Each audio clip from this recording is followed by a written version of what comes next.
Going. Okay. Alvin? You ready? Okay. Okay, call to order Water Demand Committee meeting for Thursday, December 4th. And what time we got? 1:36. Yes. Roll call, please. Director Paul, Here. Director Gawain should be arriving shortly. Chair Edwards. Here. And just for the record, Director Paul is attending as the alternate today for Director Oglesby. Thank you. Any additions and corrections to the agenda? No. Okay, none. Okay, comment from the public. We have one member in attendance, however, no raised hand. Okay, no raised hand, no comments from the public. First action item, Stephanie, what's the first action item? Consider the minutes of October 2nd. Okay. Any questions on the minutes? I've read them. I was not at the meeting, so I don't have any comments to offer. Okay. Do I have a motion? You can make a Well, motion. yeah, Okay. I can move to accept the minutes. And I'll second it. And do we have any comments from the public? No, we do not. Let me check if one of these members is Director Gawain. Okay. Director Gawain, are you participating by phone? Yeah, that was the fastest way for me to get on, and I'm going to keep trying to get on by Zoom. Okay, so I have your mic open, so you can speak freely during the meeting. Thank you. Okay. We have a motion on the floor to accept the minutes for the last meeting. Was first by Director Paul, second by Director Edwards. Any comments on the meeting for you, our new director? None. None from me. It looked good. I'm going to vote yes. Okay. Okay. Okay, I'll take roll call. Yeah, please. Okay, Director Paul, Yes. Director Gawain, Yes. and Chair Edwards. Yes. Minutes are adopted 3-0. All right. Stephanie, what's our next item? Our next item are the discussion items today, and the first one is the preliminary 2026 MPWMD demand forecast. And this item is to review the preliminary 2026 demand forecast for the Cal-Am system based on the recent adoption of AMBAG's final draft 2026 regional growth forecast. The regional growth forecast is used by the district to update its water demand forecast and by AMBAG to complete its Metropolitan Transportation Plan Sustainable Community Strategy, which is the initials that are in the second paragraph of the staff report. The 2022 regional growth forecast was used by the district as the basis for its 2022 water supply and demand forecast. And that was the one that has been part of the phase 2 PUC proceedings. The forecasting methodology includes first splitting up recent consumption data into residential and non-residential use by jurisdiction, mapping that consumption data to recent 5-year average production as a measure of how much supply is required today, also known as our starting point. Then calculating growth rates using the AMBAG data for population and employment by jurisdiction. And finally, by applying the calculated growth rates to the starting point by both residential and non-residential by jurisdiction. These calculations and the results are shown as exhibits A through C. The methodology tends to overestimate future demand slightly because it doesn't make adjustments for reductions in per capita demand and non-functional turf restrictions that are required as part of the state's conservation as a California way of life regulations. Nor does it take into account price elasticity of continued rising water rates. So just keep that in mind.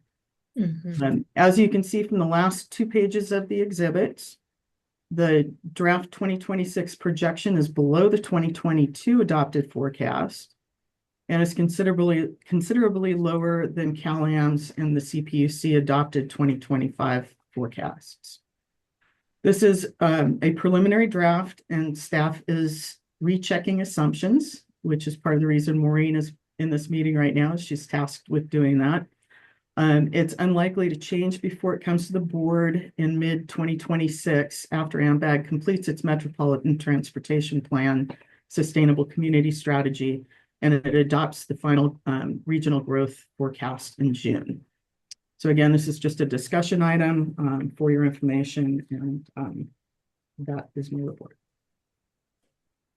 Hey, go ahead, Director Paul. Thank you, Chair, and thank you, Stephanie. Just one clarifying question for the moment I have, which is the very first line of the staff note. It says that AMBAG adopted this final draft, and it's, should that be 2025? I think you're right. Yes. Yeah. Okay.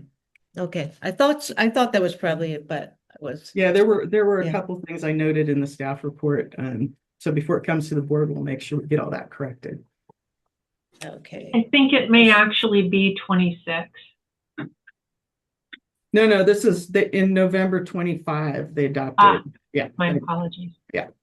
So, okay, so AMBAG did Just adopt its recently. final, it says final draft. Yes, because Just last month. yeah, they adopt Yeah. a draft, and then they're able to move forward with their Metropolitan Transportation Plan. And then they will adopt the final when they get their Metropolitan Transportation Plan adopted. So, okay, so then basically later this year or next year. Yeah, next mid-year June. next. Yeah, okay. And remind me how every 4 years? Is it every 4 years that AMBAG? Maureen, do you have that answer? I'm not sure what the number of years is. Yeah, okay, all right. It is 4. 4 years, yeah.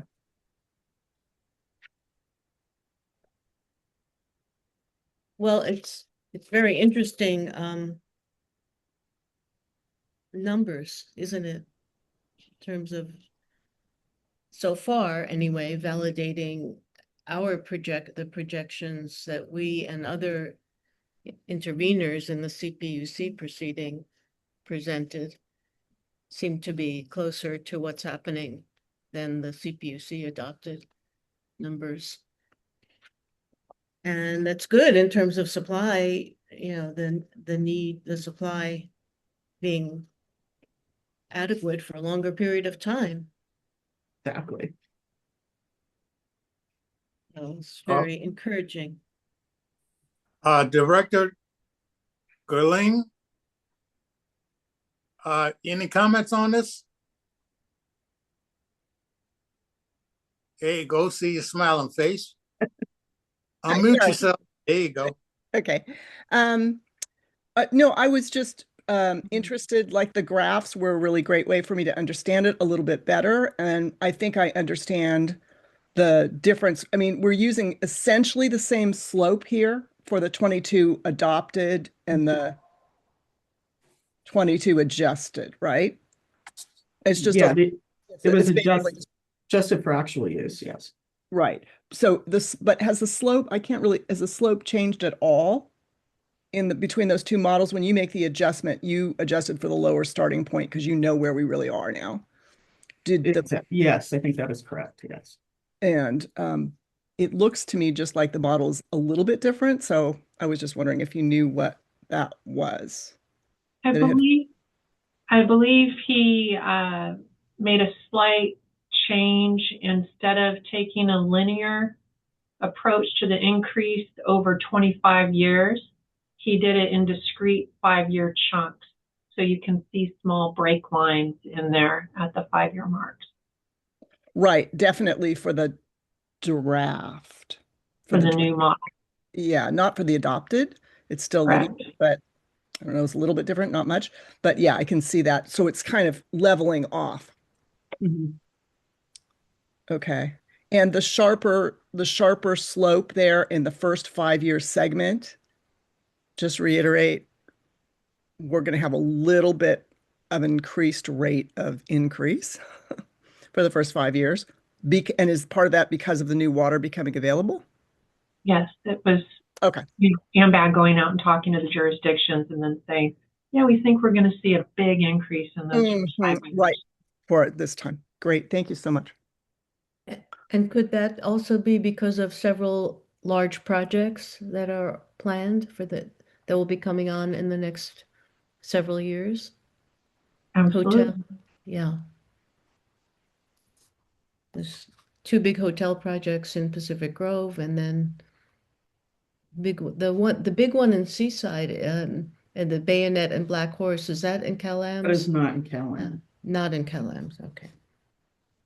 I guess I had one other question, and that's for me to understand better.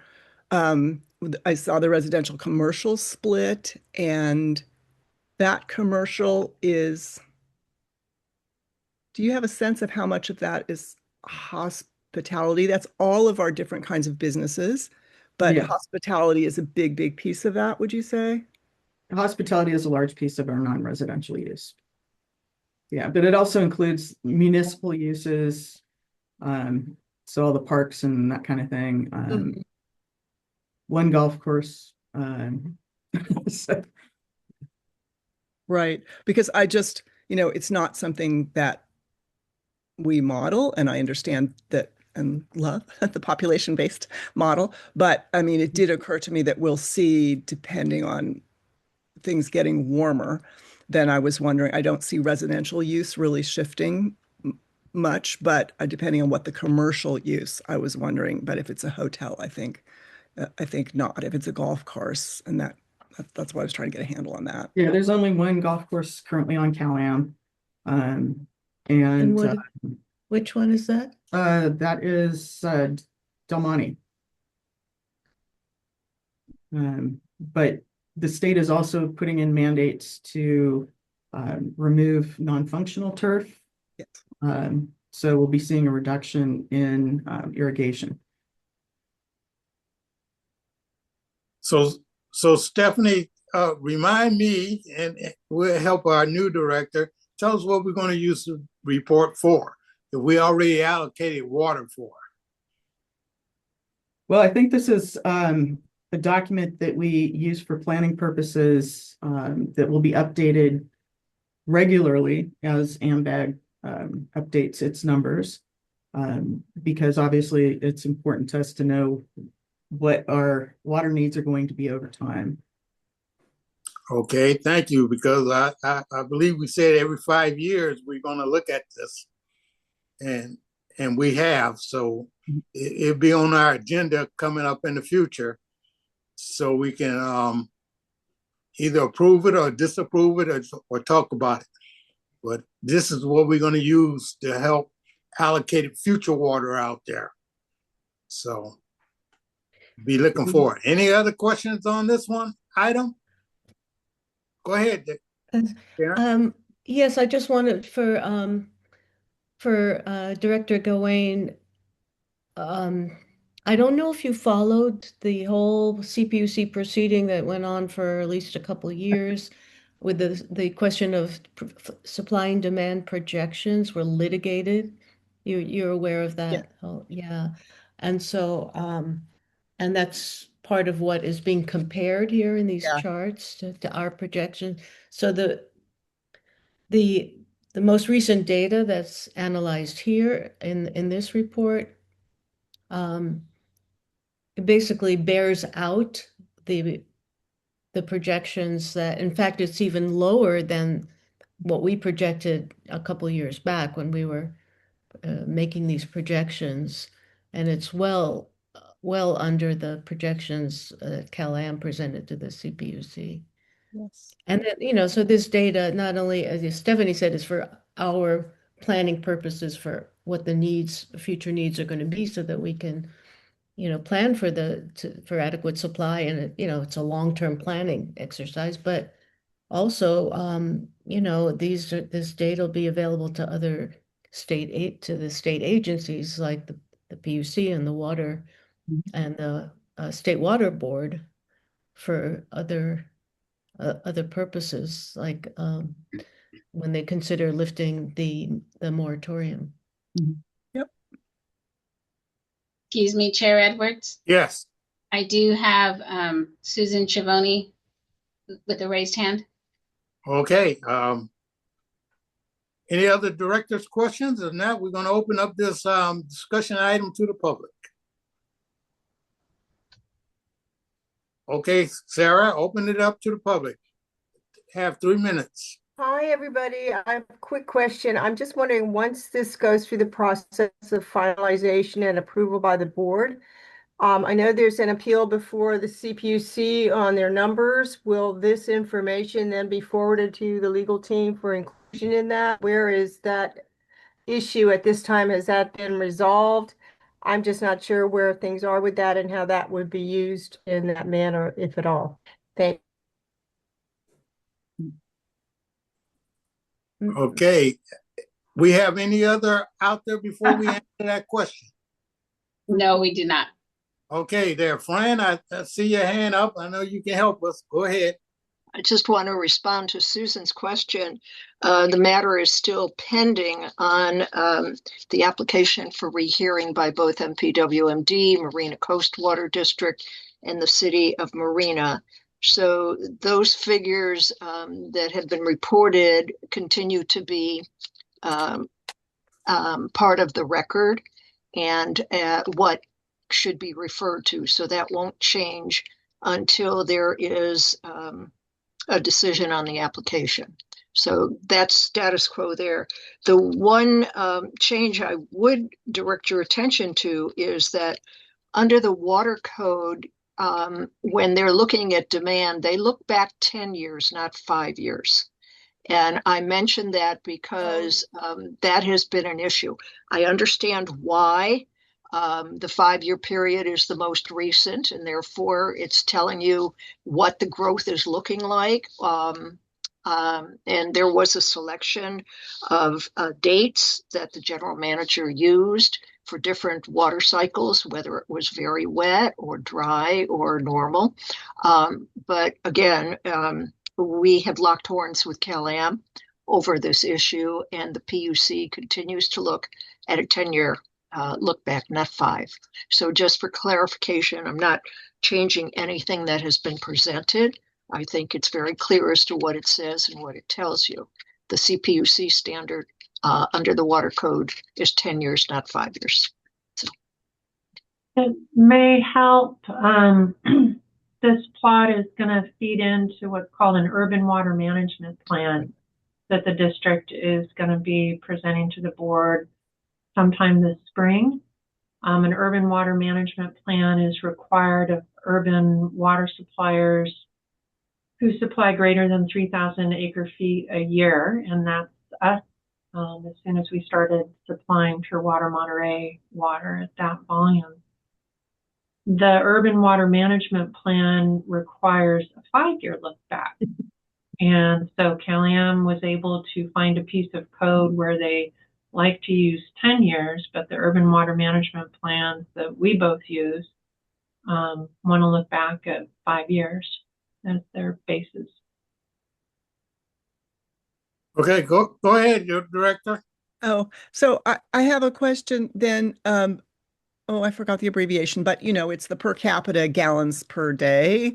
So when we're looking at 5 years versus 10 years, what kind of a difference would we be seeing?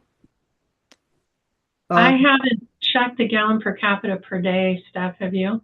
I haven't looked at it in recent times, but no, it's just a constant reduction in what people are going to be using residentially. Yeah, I was just trying to get a handle on. Yeah, I don't. Right now we are for us of the 10 Yeah, I think we're below 50 at this point, but I don't know for sure what it is. Go ahead there, Karen. Take yourself off mute. There you go. Nope. You still on mute. So as I recall, the projections are lower if you're looking back 5 years because of the sort of steady decline. Yeah. Okay, any more questions on this item? Or comments on this item? Okay, Stephanie, what's the next one? The next item is to discuss strategies for permitting school district and community college projects. As was mentioned earlier, prior to the meeting, this was discussed a little bit at our last Water Demand Committee meeting. Two recent inquiries triggered a review of the state architect's authority over permitting. Monterey Peninsula Unified School District inquired about water for teacher housing, and Monterey Peninsula College is undertaking a project right now that the district didn't know about until an article in the paper triggered further review. So the California Division of the State Architect is in the California Department of General Services and is headquartered in Sacramento. The Division of the State Architect provides design and construction oversight for K through 12 schools, community colleges, and various other state-owned and state-leased facilities to ensure that they comply with all structural accessibility, fire, and life safety codes. The state architect projects don't go through the local jurisdictions for approval, other than that they have to comply with local zoning regulations. Or if there's a local code that is stricter than the state architect's codes, in that case, this jurisdiction is supposed to notify the state architect of their requirements. So for that reason, staff is proposing that projects that are under the state architect should have access to water other than a jurisdiction's allocation. Staff's proposal would codify in the next ordinance that all state architect projects are eligible for water from the district reserve allocation, which is held for use at the discretion of the district. Currently, there's over 2,000 acre-feet in the district reserve. So if the Water Demand Committee supports the concept to use the district reserve for state architect projects, staff will include it in the next ordinance in January. It would apply to K through 12 public schools and community colleges, state essential services buildings that provide services to the public after a major disaster, and state-funded facilities such as California courts, University of California, Cal State University, and state-owned buildings. And they are all permitted through the state architect's office, not through the local jurisdiction.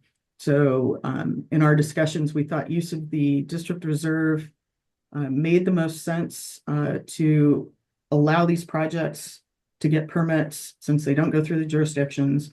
And so that is what we are recommending. And this is just a discussion item. I'd like to hear your feedback on it. Go ahead, Karen. Okay, a question. Why isn't this already being done this way, since they don't have to, the state permitted entities don't have to go through the local jurisdictions? Well, interestingly, this really didn't come to our attention until this discussion that we had a couple of months ago with the Monterey School District. And, over the years, there has been, we've been kind of aware of these projects, but honestly, we don't see very many of them. And there's another agency that also has kind of a similar permitting, which is OSHPD, which permits hospitals. And fortunately for us, we have taken care of our local hospital. We have set up a special allocation for them already. But as far as projects under the state architect, yeah, we just don't get that many of them. And so we really weren't aware of the issue with getting water from a jurisdiction. So in the near term, I mean, if we're talking about teacher housing that the Monterey School District would like to build as soon as possible. Is that, Yes. yeah, and is there any CEQA issues we should be aware of? This is, Not that I'm aware of with this, because they would be required to comply with CEQA through the permitting agency. and that's the Mhm. state. Yes, and so all Yeah. we're doing is providing the water when they have a project that's ready to go. Okay, and the state would be the lead agency for any CEQA. Yes. Yeah, okay. Now, Stephanie, before I forget, okay, are we just talking about anytime they got a project coming up going into reserves, or instead of just allocate them, how much water would they need for their housing? Well, so I think that the solution really is to use the district reserve that allows them to come in and ask for the amount of, basically to get what they need for their project. Because these don't go through a local jurisdiction, we don't have the same stop that we have with building permits right now, where you can't get a building permit unless you have a water permit. So they can go ahead and, like, MPC went ahead and tore down a building and is rebuilding a building right now, and unbeknownst to the district. So if we were to use the district reserve, they would just come in, take care of their permits. There's no complications. If we were to try to set up a separate box for them, first of all, we don't know what their needs are going forward in time.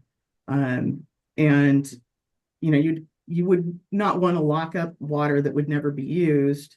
The district reserve does give you the authority to do this type of project. And so the ordinance would be very specific that those types of projects are the ones that get immediate access to a district reserve water.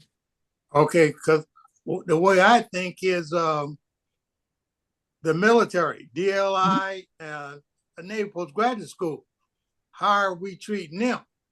So we got together, if you recall, we got together with them and set them up as a separate jurisdiction. We inquired about their water needs and provided that water for them. In this case, I think it's a little bit different because it also includes state-funded facilities, as well as these essential services buildings.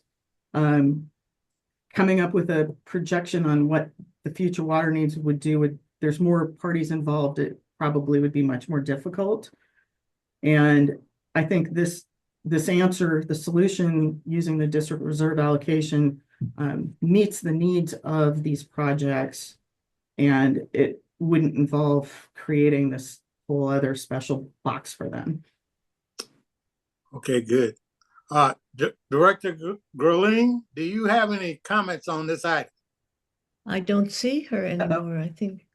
Right. So I'm going to she is on the attendee side somehow, but I'm allowing her to speak. So. Yeah, just open up a mic. Any questions? Go ahead, Director Gawain.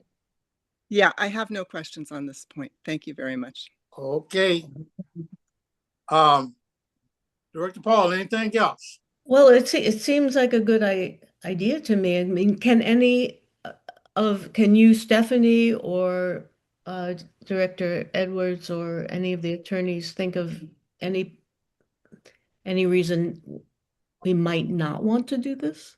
I can't think of any. I want to do it because we have the water and we put it on the side, we have the water. So, if we can allocate it out, people know we allocating water. If they come in and ask for it, we can do that. I'm just, my thoughts are, hey, I give you a pot of water, you use it when you want to. If you don't use it, that's on you. But you have the water. You don't have to worry about running out or the district running out if we're going to use reserves or something. So just my thoughts on it. Mm-hmm. Well, it's an opportunity. Here's the school district that wants to build teacher housing. I mean, it would be such a beneficial thing for the whole community. We want to be as helpful as we can be. And that way I know they got the water to do it, and you're not waiting on us to go into the reserves to do it. You know, you can do it when you want to do it. Right, So right. that urgency, you don't have to worry about coming back through the district. But if we want them to come back, so be it.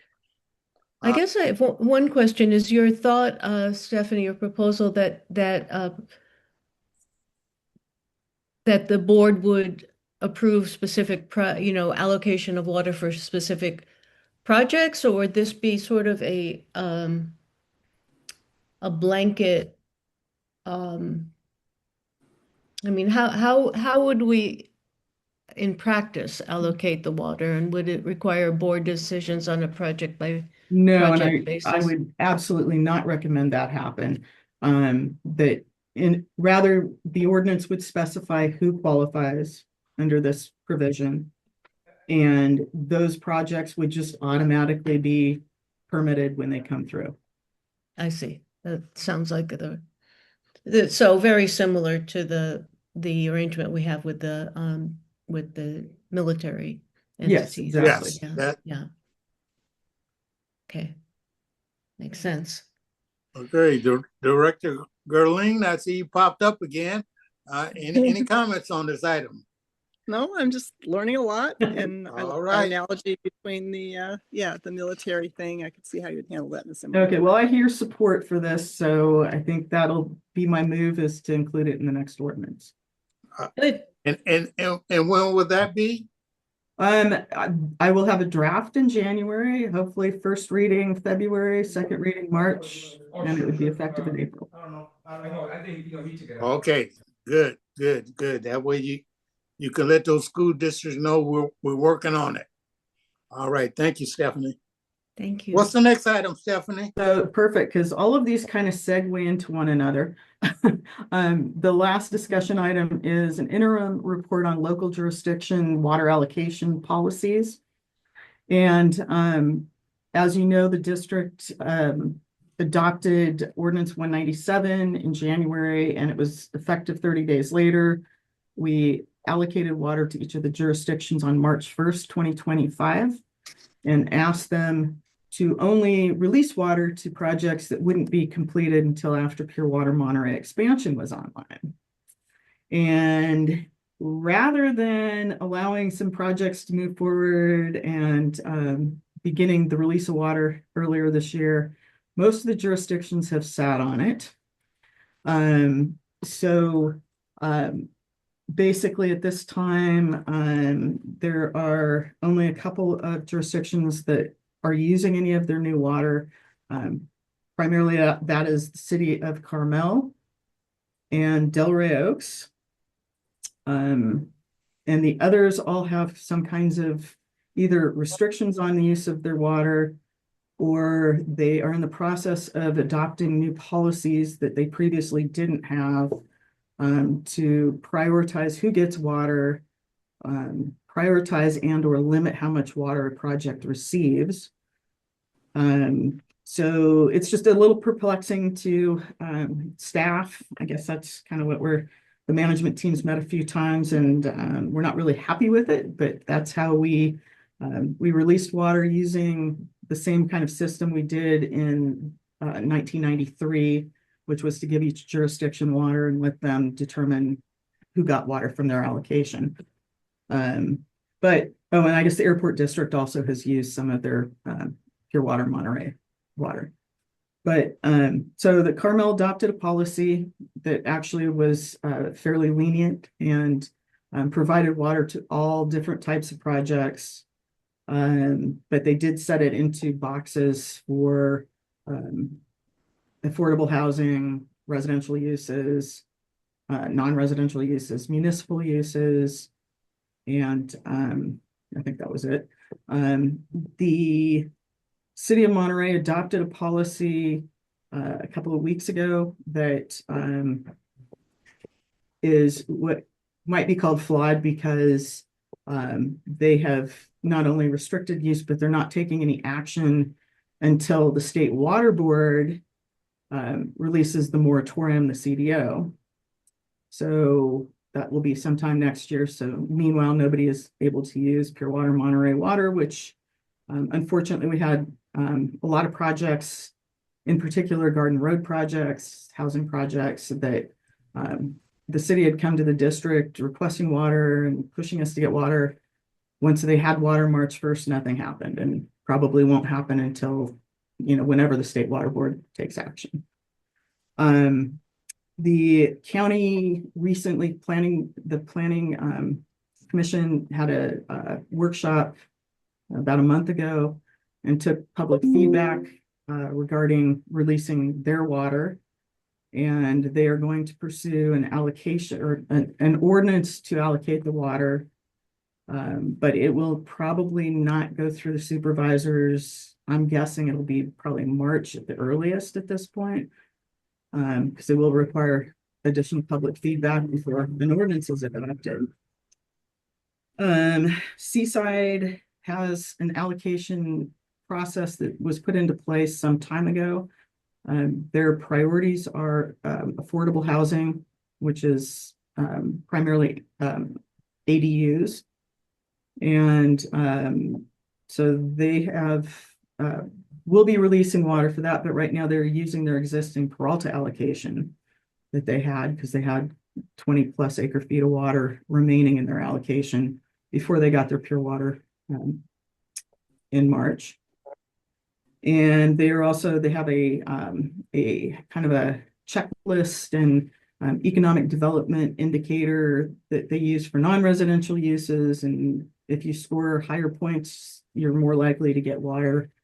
And that's kind of their process. The City of Pacific Grove is interested in selling their water entitlement and making money on that. And so that's their number one water source right now. And Sand City has their water entitlement from their desal project. And so I think they will probably continue allocating from that entitlement. So that's really an update. And this is just a discussion item that wanted to bring it to your attention. Okay, Director Paul, go ahead. Yes, about Pacific Grove, doesn't our ordinance say that the jurisdictions cannot sell the allocated water? They are not selling pure water. They're selling their entitlement, which is from the golf course, the retrofit, the scalping. They had a water project out there. Yeah, so they're making money off of that entitlement, and pure water is free, which means they wouldn't make anything on it. So okay, but I thought they were using the water from their but they received a credit for it. And it's that credit that they continue to sell. I see. Since we have Fran and Mr. Laredo on there, is there anything we can do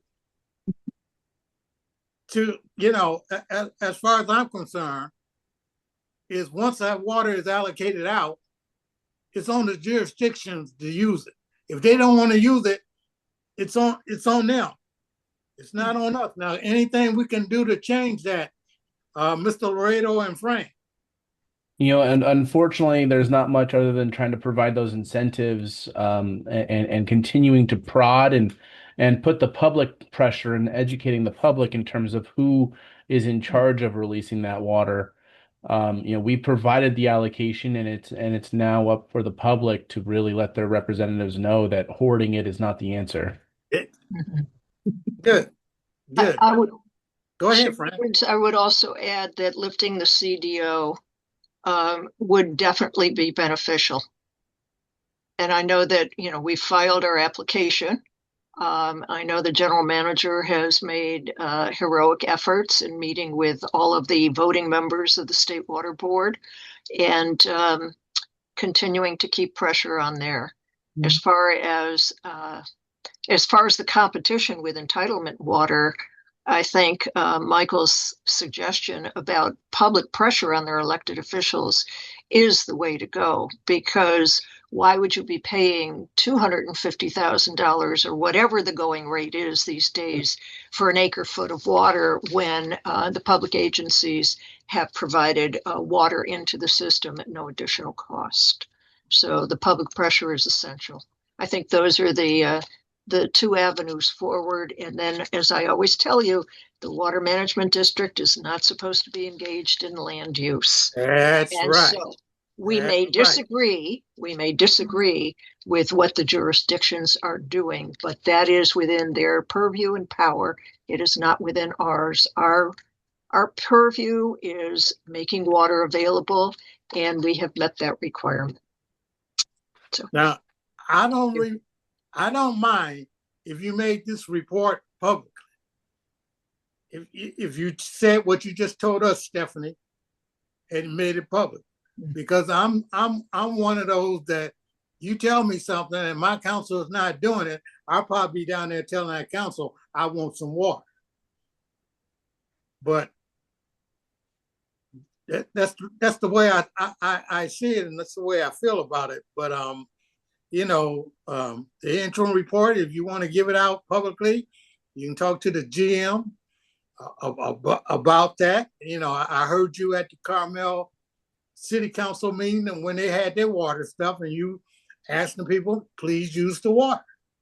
So I would be happy to have that as a board item in the next couple of months. Yes. yeah. Anyway, y'all want it, but it's on them. So, but I love to tell the public you got water. So they're not using it. One more. Director Glenn, you have any comments before I go back to Director Paul? No, thank you. Okay, go ahead, Director Paul. But if at this point, with the moratorium still in place, wouldn't the local jurisdictions, if they said, go ahead, you can use it, would have to be a conditional permit, conditioned on the lifting of the moratorium? Isn't that the case? No, because there many projects are remodels and additions. And if there's an existing meter, they're not necessarily subject to the CDO. Okay, so only the new meters or new meters, changes in zoning and use. Yeah. Yeah. Okay.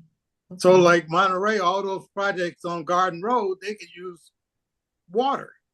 They can use the existing, if they don't increase the use of water, they can go ahead with the project. Is that right? The city would allow them to do that. The city won't allocate water for new. So new uses being remodels that increase use. Mm-hmm. Okay. Other? Go ahead.